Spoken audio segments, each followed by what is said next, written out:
Hello friends, मैं PK Gupta, retired SSO branch manager ESIC. आज मैं आप लोगों को ईएसआईसी के जो कैश बेनिफिट्स हैं उनके बारे में बताना चाहूँगा।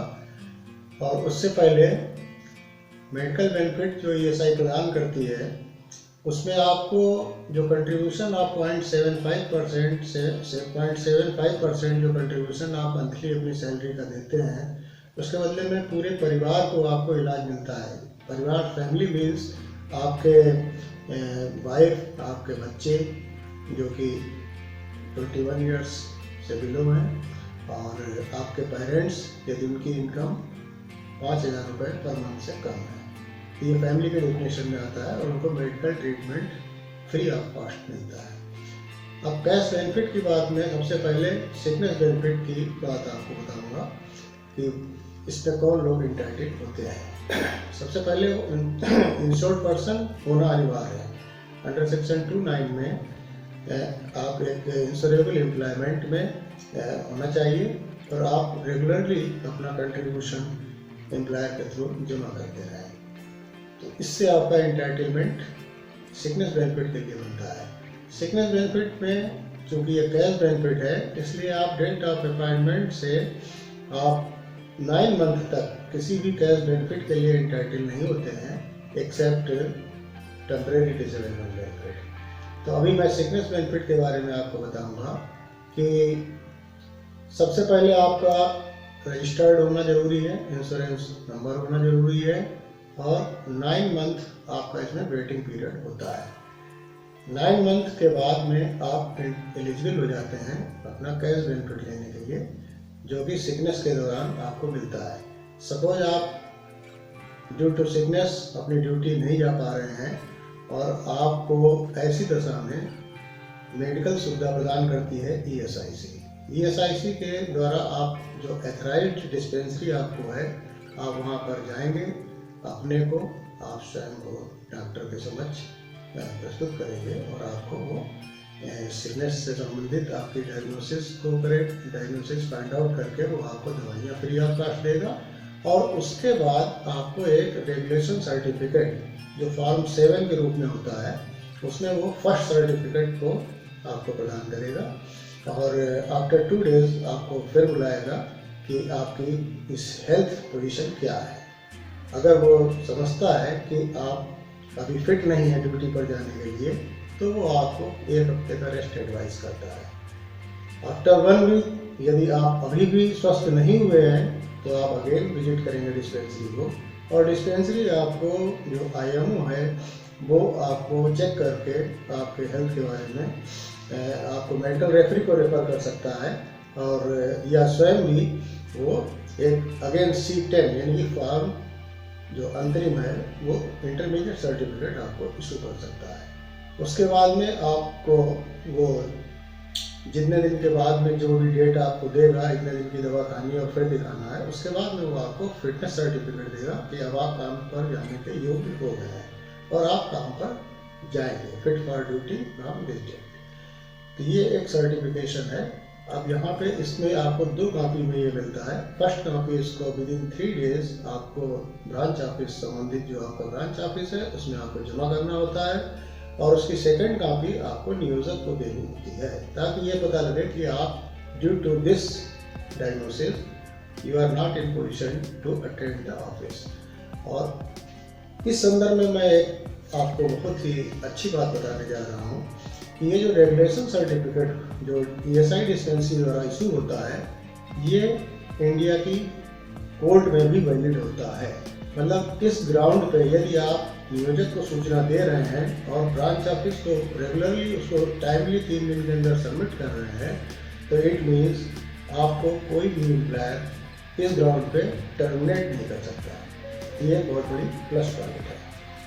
इसके बाद में ये होता है कि आप, और इसमें एक चीज़ और भी बहुत महीन आपको बता दें कि अगर यदि आप सिर्फ मेडिकल का ट्रीटमेंट लेकर के और रेस्ट एडवाइस आपको अगर केवल 2 दिन का हुआ है, तो 2 दिन का इसमें कोई भी कैश बेनिफिट नहीं मिलता है। 2 दिन इसमें वेटिंग पीरियड होता है, फर्स्ट 2 डेज। कुछ लोग इसको फर्स्ट एंड लास्ट समझते हैं, लेकिन ये रॉन्ग है। फर्स्ट 2 डेज ऑलवेज भी वेटिंग पीरियड। तो ये डिडक्ट हो जाता है और आपको जैसे 1 वीक का आपको रेस्ट एडवाइस है तो आपको 5 डेज का अमाउंट आपके जो एलिजिबल डेट्स हैं उनके आधार पर ब्रांच मैनेजर तय करता है और उसको आपके खाते में पैसा भेजता है। अगर आप केवल 2 दिन का ही लीव लेते हैं तो आपका वेटिंग पीरियड भी चला जाता है और आपको उसका कोई भी लाभ नहीं मिलता है। अगर आप 3 दिन का रेस्ट एडवाइस है आपको तो आपको 1 दिन का पेमेंट एवरेज डेली वेजेस के हिसाब से मिलता है। उसका 70% जो सिकनेस बेनिफिट रेट है वो निर्धारित है। यदि आपका 100 रुपये डेली एवरेज आता है तो उसका 70 रुपया आपके खाते में जाता है। इसमें आपको और भी चीज़ बताना चाहूँगा कि वेटिंग डेज क्यों काटा जाता है। वेटिंग डेज इसलिए काट दिया जाता है क्योंकि ये नेशनल आउटपुट को नुकसान ना पहुँचे, हर आदमी छुट्टी लेके घर पे ना बैठ जाए, इसलिए वेटिंग पीरियड ये डीमोरलाइज करने के लिए काटा जाता है ताकि लोग छुट्टी कम से कम लें और उनको ऐसा लगे कि हमें इसमें नुकसान हो रहा है छुट्टी लेने में, हमें काम करने में बोनस इत्यादि में फ़ायदा हो रहा है, तो इसलिए ये गवर्नमेंट की पॉलिसी है। इसके बाद में आपको ये देखना पड़ता है कि जैसे इसके कंट्रीब्यूशन पीरियड है आपका अप्रैल टू सितंबर है और अक्टूबर टू मार्च है। तो अप्रैल टू सितंबर का बेनिफिट पीरियड आपका जाता है 1 जनवरी से 30 जून तक और मार्च एंडिंग का आपका जाता है 1 जुलाई से 31 12 तक। कभी कभी ऐसी परिस्थितियाँ होती हैं कि जैसे कोई नई जगह पे स्कीम लागू होती है, कोई ऐसे ज़िले हैं जहाँ पे अभी स्कीम लागू नहीं हुई है, मान लिया सपोज करिए जनवरी से स्कीम लागू होती है तो जनवरी से मार्च ये इसका पहला कंट्रीब्यूशन पीरियड बनेगा। ये 6 मंथ का नहीं होगा, ये शॉर्टर कंट्रीब्यूशन पीरियड रहेगा और इसका बेनिफिट पीरियड भी शॉर्टर ही रहेगा। मतलब इसका बेनिफिट पीरियड जो स्टार्ट होगा वो 1 जुलाई से न स्टार्ट होकर 1 अक्टूबर से स्टार्ट होगा और 31 दिसंबर तक वैलिड रहेगा। अब इसमें जो कंडीशन की बात आती है कि आप एलिजिबल कैसे बनेंगे, तो जो साधारण 6 महीने वाला कंट्रीब्यूशन है अप्रैल टू सितंबर और उसमें तो मिनिमम डेज आपको इस समय की कंडीशन के हिसाब से 78 डेज मिनिमम रिक्वायर्ड है अटेंडेंस और जिसका आपने कंट्रीब्यूशन दिया हो। और जो शॉर्टर कंट्रीब्यूशन पीरियड है, शॉर्टर कंट्रीब्यूशन पीरियड में आपको minimum 50% of the working days चाहिए होंगे, उसमें 78 डेज की सीमा नहीं लागू होती है।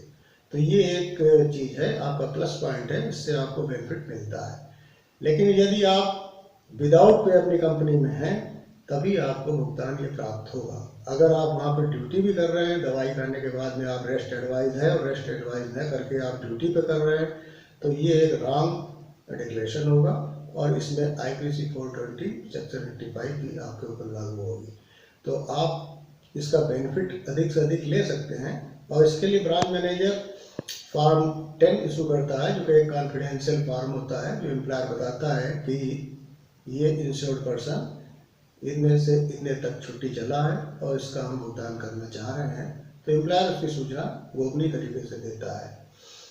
तो इन बातों को ध्यान में रखते हुए आपको सिकनेस बेनिफिट का पेमेंट मिल जाता है और मेडिकल आपका फ्री ऑफ कॉस्ट है जिसमें कोई पैसा आपको देना नहीं होता है।